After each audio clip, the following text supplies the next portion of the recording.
தேசிய ஜனநாயக கூட்டணியில் சசிகலாவை சேர்க்க முயற்சியில் தற்பொழுது பேச்சுவார்த்தை துவங்கியுள்ளதாக தகவலானது வெளியாகியிருக்கிறது. 2026 சட்டமன்ற தேர்தல் ஏப்ரல் மாதம் நடைபெற இருக்கக்கூடிய நிலையில் தற்போது அரசியல் களத்தில் ஒரு பெரும் பரபரப்பை ஏற்படுத்தி வருகிறது.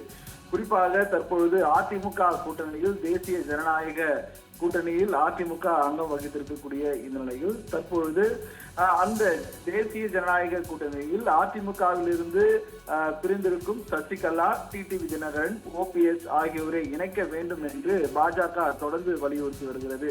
இதனிடையில் அமித்ஷாவை அண்மையில் முன்னாள் முதலமைச்சர் ஓ பன்னீர்செல்வம் நேரில் சென்று பார்த்து வந்த பிற்பாடு தான் புதிய கட்சி துவங்க திட்டம் இல்லை என அவர் திட்டவட்டமாக தெரிவித்திருந்தார். இதுக்கு முன்பதாக ஓபிஎஸ் புதிய கட்சி துவங்கி 2026 சட்டமன்ற தேர்தலில் போட்டியிடுவார் என பெரிதும் எதிர்பார்க்கப்பட்ட வந்த நிலையில் தற்பொழுது ஓபிஎஸ் புதிய கட்சி துவங்க எந்த திட்டமும் இல்லை என அமித்ஷாவின் சந்திப்புக்கு பிற்பாடு அவர் தெரிவித்திருந்தது குறிப்பிடத்தக்கது. இதைத் தொடர்ந்து கடந்த வாரத்தில், அதாவது முன்னாள் தமிழக மாநில பாஜக தலைவராக இருந்த அண்ணாமலை, டிடிவி தினகரன் மற்றும் ஓ பன்னீர்செல்வம் ஆகியோரை நேரில் சந்தித்திருந்தார்.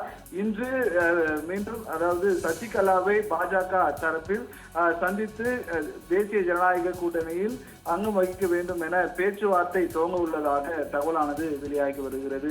ஏனென்றால் 2026 சட்டமன்ற தேர்தல் நெருங்கி இருக்கக்கூடிய நிலையில் இதில் பாரதிய ஜனதா கட்சி மற்றும் அதிமுக கூட்டணி அமைத்திருக்கக்கூடிய இந்த நிலையில் தற்பொழுது பிளவுபட்டிருக்கக்கூடிய அதிமுகவை ஒன்றிணைக்க தற்பொழுது பாஜகவின்